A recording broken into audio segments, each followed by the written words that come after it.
आशा दिदींचा हृदयविकारांनी मृत्यू झाल्याची दुःखद बातमी संपूर्ण भारतामध्ये आणि महाराष्ट्रामध्ये शोककळा निर्माण करेल। एक उच्च कोटीच्या गायिका, लोकप्रिय गायिका, विविध भाषेमध्ये सुद्धा गायत असताना मराठीची आस आणि मराठीची कास न सोडणारी, मराठी माणसांना लोभावणारी, त्याबरोबरच हिंदीमध्ये सुद्धा देशभरामध्ये स्वतःची लोकप्रियता निर्माण करणारी अशी एक उत्तम गायिका, लोकप्रिय गायिका भारत देशाने गमावली आहे।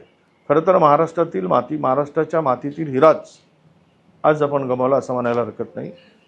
या लोकप्रिय गायिकेच्या जाण्याने प्रचंड मोठी हानी या संगीत क्षेत्रातील, गायका क्षेत्रातील झालेली आहे। एक तर आशा दिदी आणि लता दिदींची तुलना व्हायची त्यावेळेस नक्कीच त्यामध्ये त्यांना त्या स्थानावर टिकून राहणं फार कठीण आणि कठोर परिश्रम घ्यावे लागले, पण त्याही परिस्थितीला सामोरं जाऊन स्वतःचं नाव भारतातील आणि महाराष्ट्रातील लोकांच्या मनात कोरणं एक चॅलेंज आशा दिदींनी स्वीकारून आपल्या गायिकेला सिद्ध केलं। अशा लोकप्रिय गायकांनी जाण्याने प्रचंड मोठी हानी झाल्याचं मी समजतो।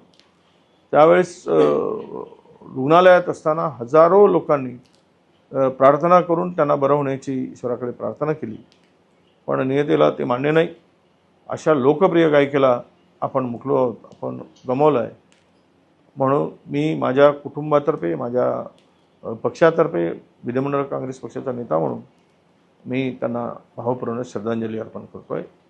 ईश्वर त्यांच्या आत्म्याला शांती देवो अशी प्रार्थना करतो।